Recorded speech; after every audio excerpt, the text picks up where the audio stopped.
Hello everyone, my today's topic is introduction of auditing. तो आज की वीडियो में इस चैप्टर के लॉन्ग क्वेश्चंस कवर करने वाली हूँ। इससे प्रीवियस वीडियो में मैंने इस चैप्टर के शॉर्ट क्वेश्चंस कवर किए हैं। जो क्वेश्चंस मैंने यहाँ नोट डाउन किए हैं वो क्वेश्चंस मैंने प्रीवियस वीडियो में कवर किए हैं। अगर आपको इनसे रिलेटेड कोई डाउट है तो आप प्रीवियस वीडियो वॉच कर सकते हैं। तो आज की वीडियो में इस चैप्टर के लॉन्ग क्वेश्चंस कवर करने वाली हूँ। आज की वीडियो में मैं वो क्वेश्चंस कवर करूंगी जो कि आपके फर्स्ट चैप्टर को कवर करेंगे एंड ये क्वेश्चंस आपको एग्जाम में भी अक्सर पूछे जाते हैं।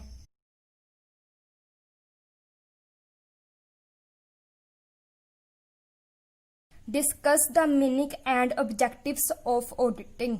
ऑडिटिंग का मीनिंग एंड ऑडिटिंग के ऑब्जेक्ट। ऑडिटिंग के जो प्रिंसिपल ऑब्जेक्टिव्स होते हैं वो चेंज होते रहते हैं बिजनेस टेक्निक्स की एडवांसमेंट के साथ। As per section 143 of the companies act 2013 मुताबिक जो ऑडिटिंग का जो मेन ऑब्जेक्ट होता है वो ये होता है कि वो ये देखे whether the accounts give a true and fair view in case of balance sheets. Balance sheets case में ट्रू एंड फेयर व्यू दे रही हैं अकाउंट्स या नहीं of the financial state of affairs of the company at the end of financial year के and में and in case of profit and loss account of the profit or loss for its financial year। and profit and loss account के case में जो profit और loss show किया जाता है financial year का वो ट्रू एंड फेयर शो हो रहा है या नहीं। It can be conclude that the auditing का जो मेन ऑब्जेक्ट होता है independent judgement and opinion about the reliability of accounts and truth and fairness of financial state of affairs and working results. Audit के objects. First होता है main object and subsidiary objects. Main object में होता है कि financial statements and जो accounts होते हैं उनकी वेरिफिकेशन। सब्सिडरी ऑब्जेक्ट्स में जो फ्रॉड्स होते हैं उनकी डिटेक्शन एंड प्रिवेंशन एंड जो एरर्स होते हैं उनकी डिटेक्शन एंड प्रिवेंशन। उसके बाद जो ऑडिट का जो मेन ऑब्जेक्ट होता है उसमें होता है कि फाइनेंशियल स्टेटमेंट्स जो अकाउंट्स होते हैं उसकी वेरिफिकेशन करना। बैलेंस शीट्स गिवन डेट पर जो बैलेंस शीट्स प्रेजेंट कर रही हैं true and fair view financial business की फाइनेंशियल स्टेटमेंट्स के बारे में and profit and loss accounts के बारे में ट्रू एंड फेयर है या नहीं। जब एक ऑडिटर कंडक्ट करता है ऑडिट तब वो फाइनेंशियली स्टेटमेंट्स का इंडिपेंडेंट रिव्यू करता है about the reliability to form such an opinion. The auditor examine करता है internal control and internal check को सिस्टम को एग्जामिन करता है अर्थमेटिक बुक्स ऑफ अकाउंट्स की अर्थमेटिक एक्यूरेसी को चेक करता है एंड जो बुक्स में जो ट्रांजेक्शन्स एंटर्ड होती है उनकी वैलिडिटी एंड कंफर्म करता है existence and value of assets and liabilities. एक बुक्स ऑफ अकाउंट्स की एक्यूरेसी को जज करने के लिए ऑडिटर को इन पॉइंट्स को फॉलो करना चाहिए। फर्स्ट है इंटरनल कंट्रोल सिस्टम का पर असेस करनी चाहिए। सेकंड वेरीफाई करना चाहिए पोस्टिंग की एक्यूरेसी एंड बैलेंसिंग को एक्सेट्रा। ट्रांजिशन की वैलिडिटी को कंफर्म करना चाहिए विद सपोर्टिंग डॉक्यूमेंट्स। मतलब कि जो ट्रांजिशन है उसके सपोर्ट में कोई डॉक्यूमेंट्स होने चाहिए जो उसकी वैलिडिटी को कंफर्म करे। Next point capital and revenue items के विचकार डिस्टिंक्शंस असर्टेन करना। नेक्स्ट कंफर्म करना एसेट्स एंड लायबिलिटीज के एग्जिस्टेंस को।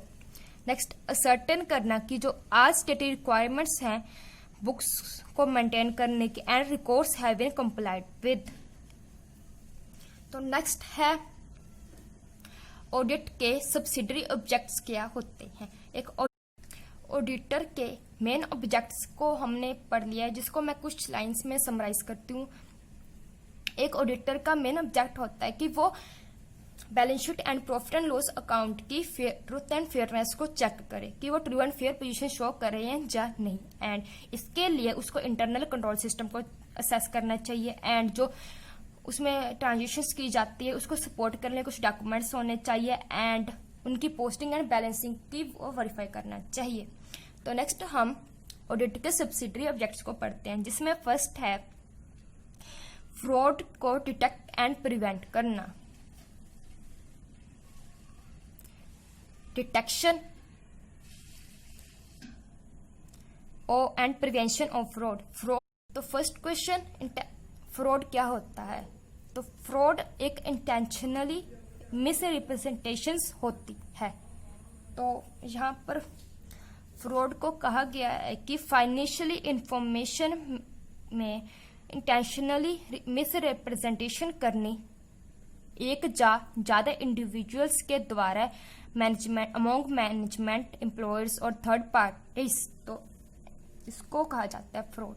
तो फ्रॉड में इन्वॉल्व है फर्स्ट मैनिपुलेशन करना, हम अकाउंट्स को मैनिपुलेट करते हैं, रिपोर्ट्स और documents. Next miss appropriation of assets, assets में जो है उसमें मिस एप्रोप्रिएशन करते हैं ना। Second recording of transaction without substance, miss application of accounting policies, जो अकाउंटिंग पॉलिसीज है उनका मिस एप्लीकेशन, मतलब कि मिस एप्लीकेशन में होता है कि मिस यूज, जो अकाउंटिंग पॉलिसीज होते हैं उनका मिस यूज करना। जब कुछ भी किया जाता है किसी को धोखा देने से, किसी के से सच छुपाने की इंटेंशन से, तो उसे फ्रॉड कहा जाता है। जो फॉल्स रिप्रेजेंटेशंस होती है जो कि इंटेंशनली की जाती है। फ्रॉड एक ज्यादा डिफिकल्ट होता है डिटेक्ट करना एक अनइंटेंशनली एरर से, क्योंकि जो काम जानबूझकर किया जाता है वो उसको डिटेक्ट करना थोड़ा ज्यादा मुश्किल होता है। फ्रॉड्स को डिटेक्ट करना ऑडिटर का प्रिंसिपल फंक्शन है, is one of the principal function. Frauds को 3 कैटेगरी में डिवाइड किया गया है। फर्स्ट है miss appropriation of cash, miss appropriation of goods, miss manipulation of accounts, accounts को मैनिपुलेट करना। Miss appropriation of cash, cash की जो मिस एप्रोप्रिएशन की जाती है वो यूजुअली की जाती है कैश जो रिसिप्ट्स होते हैं उनकी चोरी कर लेना, पेटी कैश या चेक या नेगोशिएबल इंस्ट्रूमेंट, एंड वर्कर्स को फिक्टिशियस पेमेंट्स शो करके क्रेडिटर्स परचेज एक्सेट्रा। कैश की मिस एप्रोप्रिएशन करना बहुत ही ज्यादा आसान है।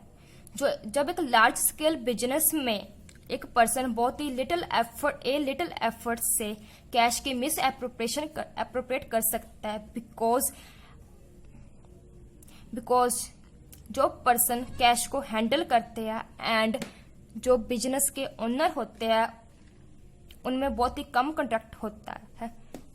ऑल बिजनेस के केस में एरर्स एंड फ्रॉड्स की पॉसिबिलिटी कम होती है। जब बिजनेस का साइज इंक्रीज होता है तो फ्रॉड जो कमिट करने की अपॉर्चुनिटीज होती हैं वो इंक्रीज होती हैं, बिकॉज जो बिजनेस का ओनर होता है उसका डायरेक्ट कंट्रोल नहीं होता रिसिप्ट, कैश की रिसिप्ट एंड पेमेंट्स पर। एंड इस तरह कैश की जो रिसिप्ट्स होते हैं उनको ओमिट किया जा सकता है रिकॉर्ड करने से। तो जस्ट वो केसेस पढ़ते हैं जैसे जिनसे कैश की मिस एप्रोप्रिएशन की जा सकती है। इसमें फर्स्ट है फिक्टिशियस परचेजेस को रिकॉर्ड करना एंड जो होगा उसको मिस एप्रोप्रिएट कर लेना, एंड जो क्रेडिट नोट रिसीव्ड होते हैं सप्लायर से एंड जो डिस्काउंट अलाउड होता है बाय देम उनको ओमिट कर लेना। नेक्स्ट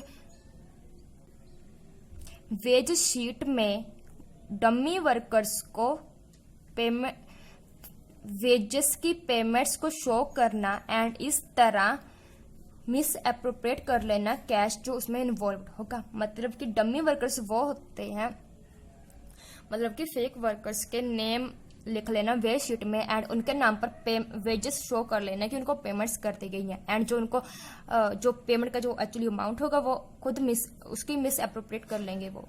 नेक्स्ट जो वेरियस रिसिप्ट्स होते हैं जैसे बैड डेट जो रिकवर्ड हो जाते हैं एंड सेल ऑफ स्क्रैप जो और रिजेक्टेड स्टॉक में भी कंसिडर उसको छुपा लिया जाता है।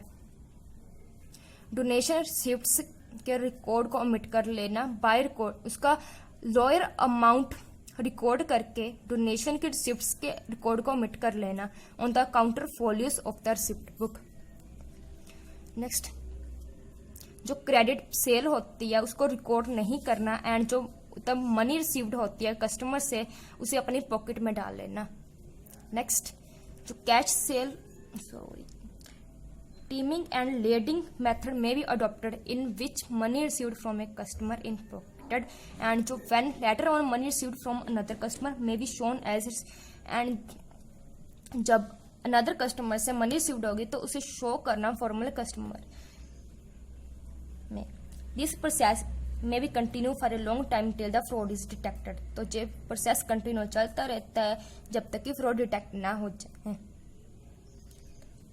कैश रिसीव्ड फ्रॉम सेल और रिटर्न और बीबीपी में भी पॉकेटेड।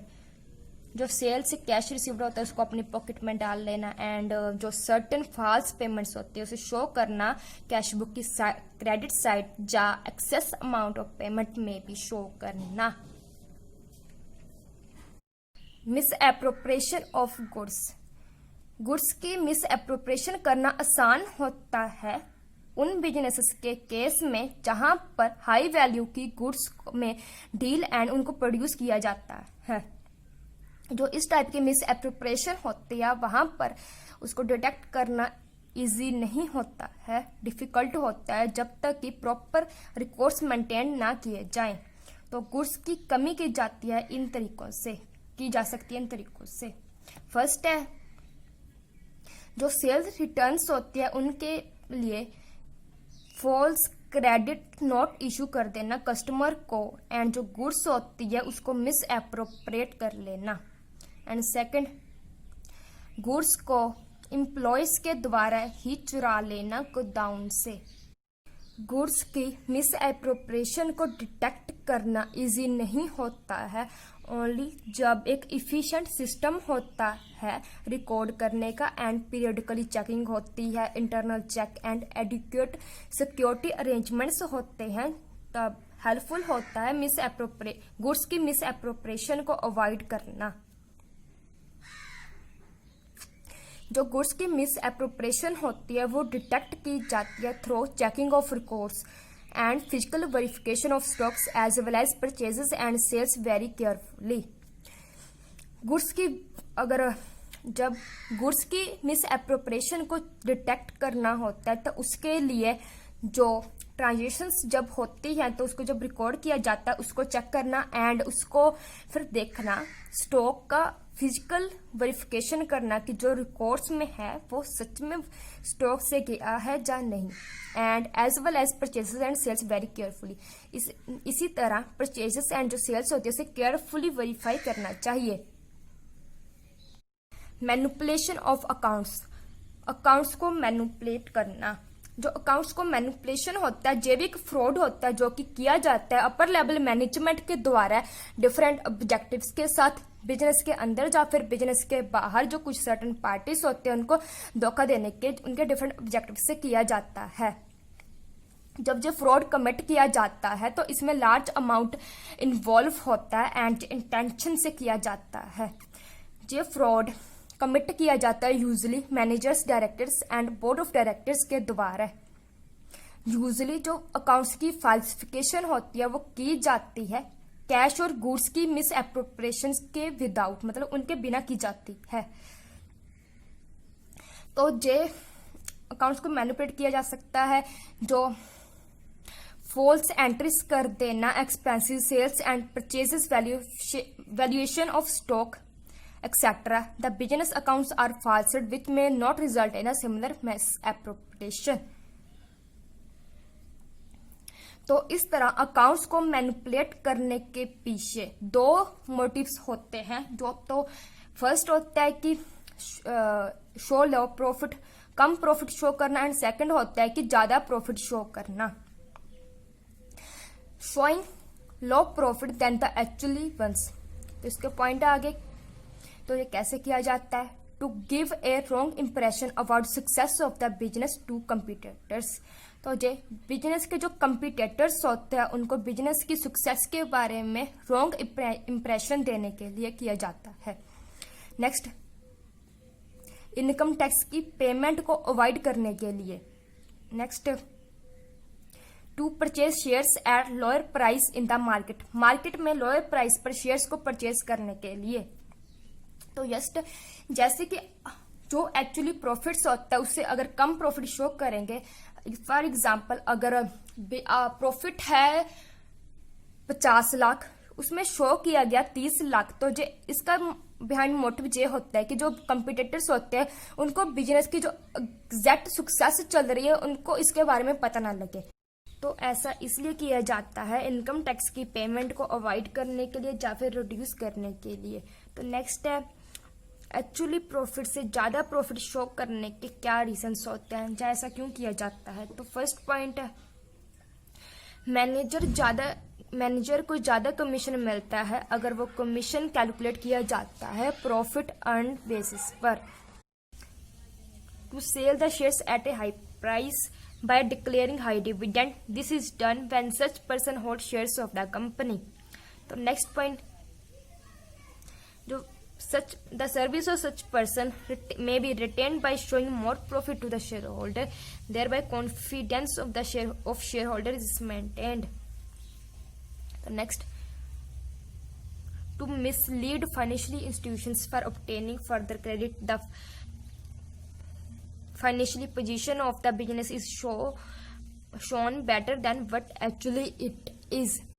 फर्दर क्रेडिट ऑब्टेन करने के लिए फाइनेंशियल इंस्टीट्यूशंस को गुमराह करना या धोखा देना, फाइनेंशियल कंपनी बिजनेस की जो फाइनेंशियली पोजीशन होती है उसे बेटर शो करना, जो कि एक्चुअली वो है उसे बेटर शो करना, ताकि जो फ्यूचर में उसे क्रेडिट आसानी से प्राप्त हो सके।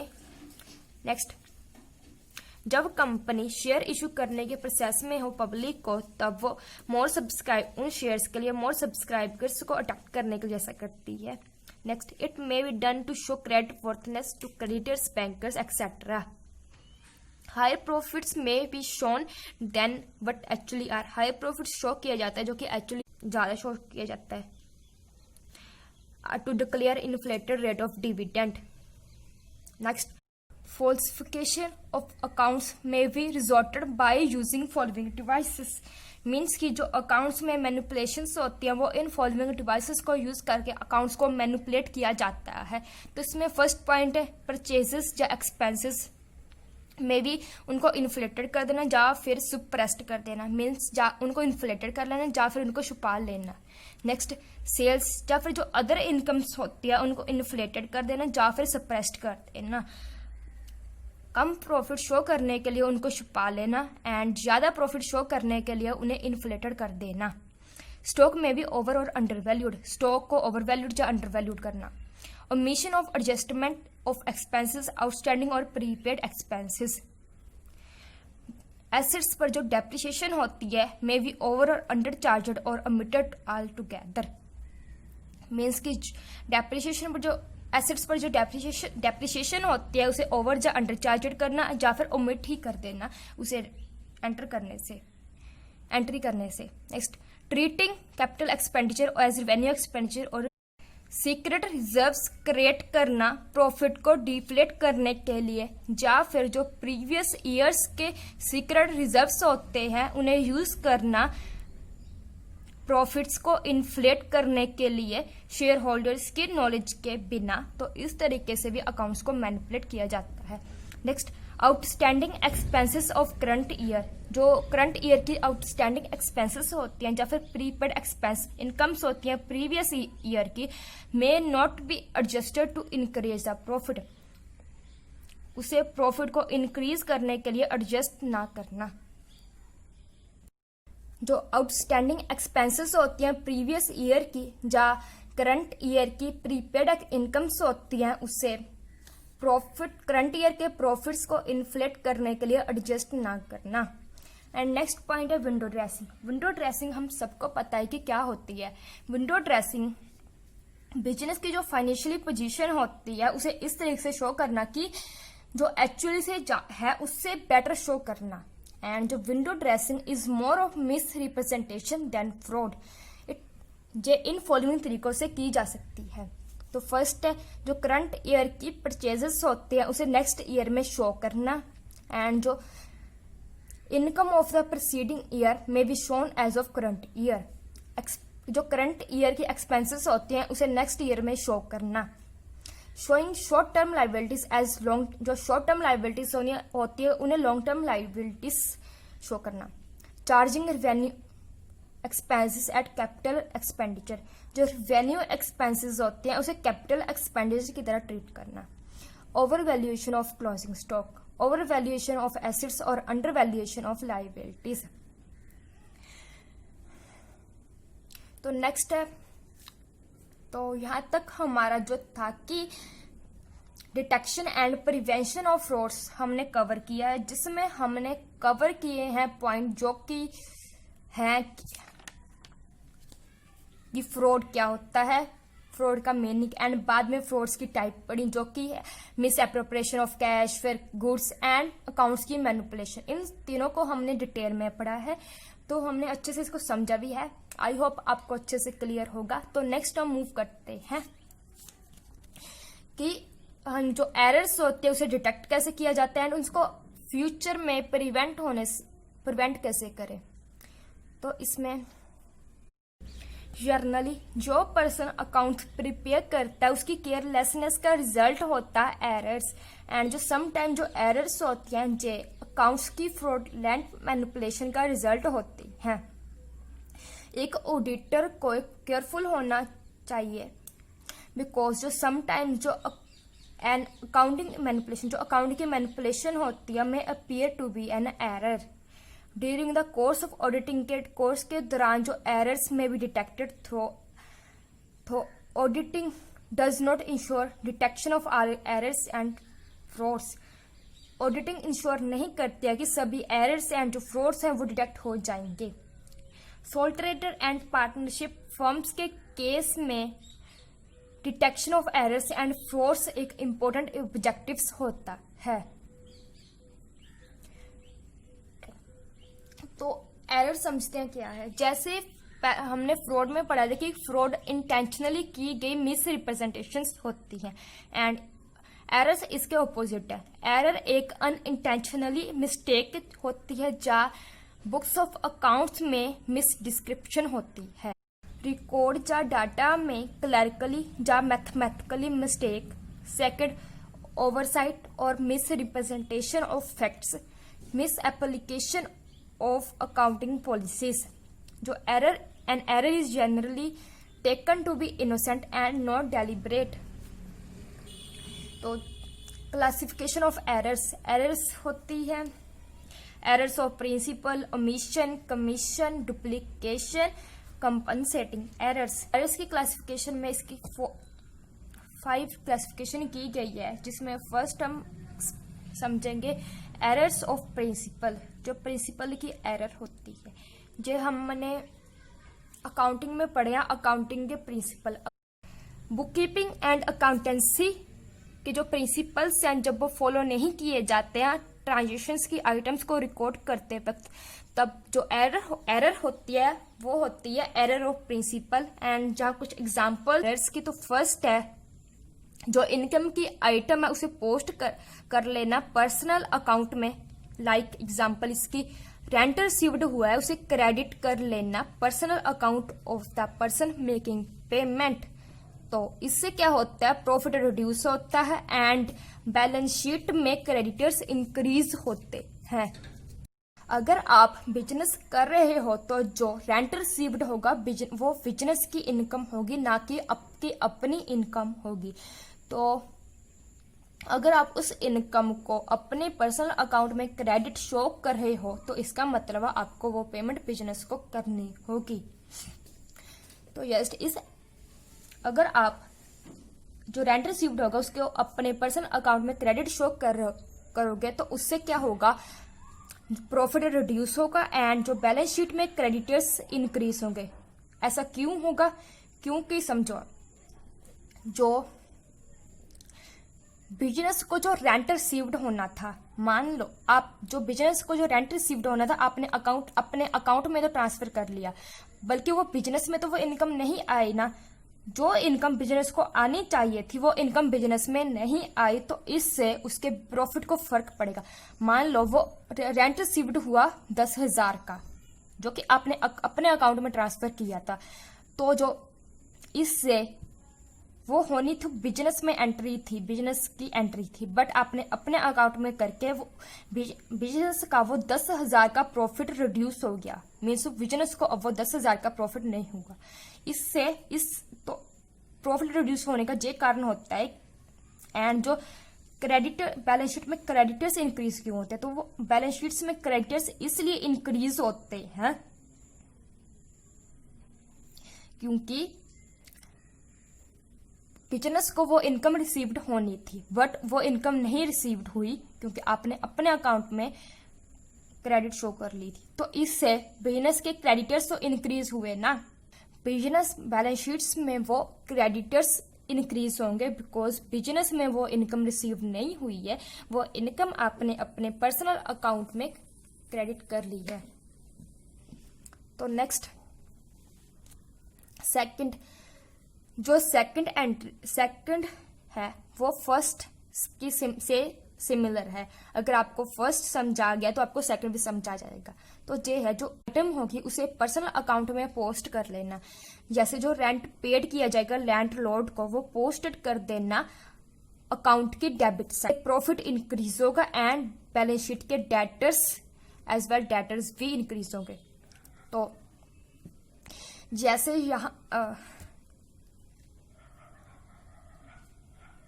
जैसे हमने यहाँ पर पढ़ा था कि जो बिजनेस की ट्रांजेक्शन है, बिजनेस की इनकम है, उसे अपने अकाउंट में कर लिया है। अब वो आपको पैसे बिजनेस को पे करने होंगे। तो इसी तरह से जो बिजनेस की एक्सपेंसेस थी वो आपने अपने अकाउंट से पे कर दी है। तो इससे क्या होगा, जो बिजनेस का प्रॉफिट इंक्रीज होगा। तो जो क्यों होगा, देखो आपने अपने पर्सनल अकाउंट से किसी को कोई पेमेंट किया जबकि वो पेमेंट है बिजनेस की, तो बिजनेस का जो प्रॉफिट हुआ, क्योंकि जो बिजनेस से जाने थे वो 10,000 रुपये वो आपके अकाउंट से किए, तो बिजनेस का इस तरह से प्रॉफिट हुआ एंड इससे बैलेंस शीट्स में डेटर्स भी इंक्रीज होंगे बिकॉज जो एक डेटर्स जो बिजनेस ने पे करनी थी पेमेंट वो आपने की, तो इससे डेटर्स पर इफेक्ट पड़ेगा, तो डेटर्स इंक्रीज होंगे। आई होप जी आपको क्लियर हो गया होगा। थोड़ा डिफिकल्ट है थोड़ा सा, बट इजी है। नेक्स्ट, जो कैपिटल एंड रेवेन्यू की एक्सपेंडिचर्स हैं उनके बीच रॉन्ग अलोकेशंस करना, मतलब कि आइडेंटिफाई नहीं अच्छे से करना कि कौन सी ट्रांजेक्शन कैपिटल है एंड कौन सी एक्सपेंडिचर रेवेन्यू है। रेवेन्यू जो एक्सपेंडिचर है उसे ट्रीट कर देना कैपिटल एक्सपेंडिचर, एंड जो प्लांट एंड मशीनरी को रिपेयर किया जाएगा उसको डेबिट और charger to machinery account instead of repair account. Means कि जो प्लांट एंड मशीनरी को रिपेयर किया जाएगा उसको डेबिट कर देना मशीनरी अकाउंट में रिपेयर अकाउंट की जगह। मतलब कि जो एंट्री देखो, प्लांट एंड मशीनरी को जब रिपेयर किया जाएगा तो उसको रिपेयर अकाउंट में उसकी एंट्री होगी। तो बट आप क्या कर रहे हो, मशीनरी अकाउंट में उसकी ट्रांजेक्शन कर रहे हो, जो कि गलत है। इससे क्या होगा, it will inflate the profit and इससे प्लांट एंड बैलेंस शीट में प्लांट एंड मशीनरी की वैल्यू इंक्रीज होगी। It will not show true and correct view of financial position of business. तो इससे बिजनेस की फाइनेंशियल पोजीशन का true and correct view show नहीं होगा। तो बिजनेस का true and correct view show करने के लिए जरूरी है कि जो एरर्स होती है उनको डिटेक्ट कर लिया जाए। तो नेक्स्ट है, जो रेवेन्यू आइटम्स है उसे पोस्ट कर देना रॉन्ग अकाउंट में, एंड जो सैलरी को पोस्ट कर देना वेजेस अकाउंट में या जर्नल एक्सपेंसेस में, या पोस्ट टू या जो जर्नल एक्सपेंसेस की होती है उसे एडवर्टाइजमेंट अकाउंट में पोस्ट कर देना। तो जो एरर्स होती हैं जो अफेक्ट अफेक्ट नहीं करती हैं बिजनेस के नेट प्रॉफिट को, बट इससे जो बिजनेस की करेक्ट पिक्चर अवेलेबल नहीं होती है। तो नेक्स्ट है, जब वेरियस एसेट्स की valuation is not made as per principles of accountancy like valuation of stock, investment, plant and machinery, etc. These errors have great impact on the financial statements prepared for the business. तो जो some time क्या होता है, जो छोटी छोटी errors होती है इनको अनदेखा कर दिया जाता है, बट जो छोटी छोटी जो एरर्स होती हैं जो ग्रेट इम्पैक्ट भी ला सकते हैं, जो इसका फाइनेंशियल जो बिजनेस की जो फाइनेंशियल स्टेटमेंट प्रिपेयर किए जाते हैं उन पर ग्रेट इफेक्ट होता है इन एरर्स का। तो जो some other errors of principle debts, इसमें या wrong provision for doubtful debts के जो प्रोविजंस बनाए जाते हैं उसका wrong provisions of second, providing inadequate depreciation. हमने जो एग्जांपल्स पढ़ी हैं अबव एग्जांपल्स, आइटम का जो ट्रीटमेंट हुआ है वो journal accounting accepted accounting principles के अकॉर्डिंग नहीं हुआ है। तो जो समटाइम जो एरर्स होती हैं वो कमिट की जाती हैं अकाउंट्स को मैनिपुलेट करने के ऑब्जेक्ट से, मतलब कि समटाइम जो एरर्स होती है जानबूझकर की जाती है अकाउंट्स को मैनिपुलेट करने के लिए, but ultimate purpose of such में भी इन्फ्लेट और डिफ्लेट प्रॉफिट्स। समटाइम क्या होता है जो एरर्स होती हैं कमिटेड अनइंटेंशनली, समटाइम इनके पीछे कोई इंटेंशन से भी किए जाते हैं बट समटाइम अनइंटेंशनली की जाती हैं। Such errors are not disclosed in the trial balance debit and credit side of transaction are the same. Such errors can be detected by thorough checking of each and every transaction. ये errors detect हो सकती हैं हर transaction की checking से। Errors of principle affect the reliability of financial statement. Principle की जो errors है वो अफेक्ट करती है फाइनेंशियल स्टेटमेंट्स की रिलायबिलिटी पर। नेक्स्ट है तो errors of omission. Error of omission तो जस्ट इसका मीनिंग है जब किसी ट्रांजेक्शन को रिकॉर्ड ही नहीं किया जाता तो इस गलती को कहा जाता है एरर ऑफ ओमिशंस। जब बुक्स ऑफ अकाउंट्स में किसी ट्रांजेक्शन को ओमिट कर लिया जाता है फुली या पार्शली, मीन्स अगर कोई ट्रांजेक्शंस आपने प्लांट परचेज किया 50,000 का, आपने उसे अपने बुक्स ऑफ अकाउंट में मेंशन ही नहीं किया या फिर उसे पार्शली मेंशन किया, तो जो एरर होती है ओमिशन की।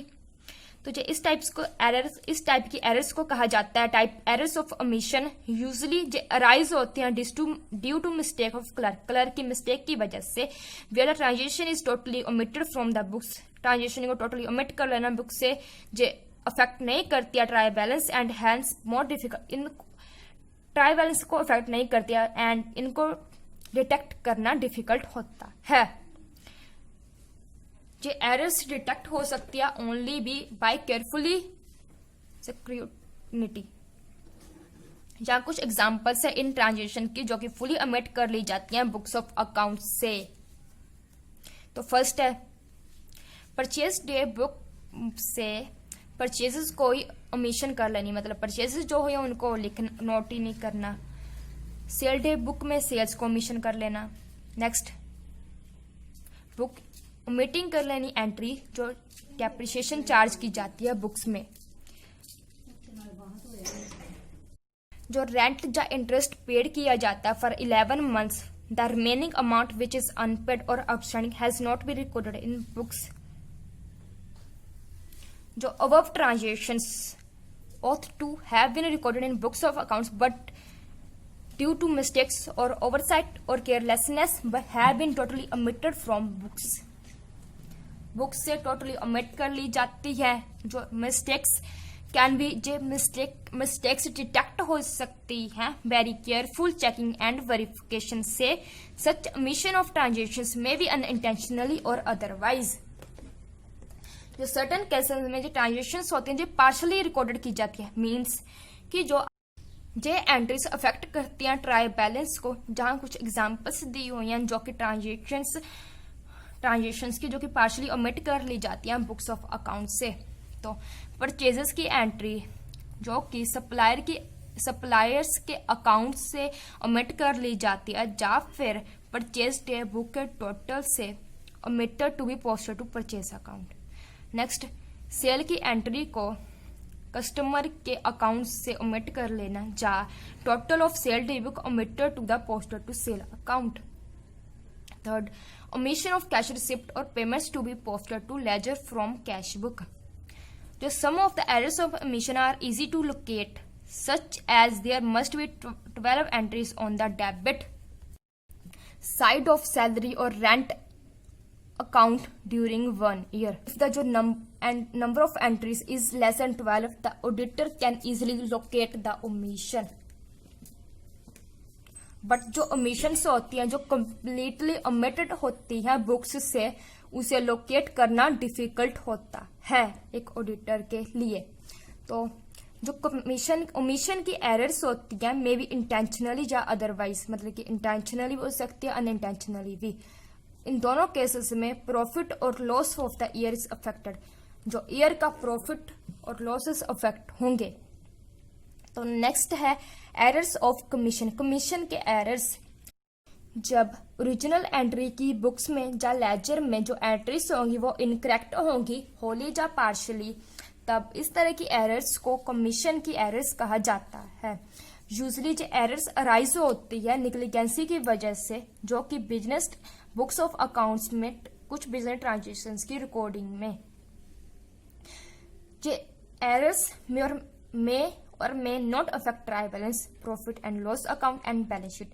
जो एरर्स इंटेंशनली भी हो सकती हैं या अदरवाइज अनइंटेंशनली भी. Following are examples of errors of commission.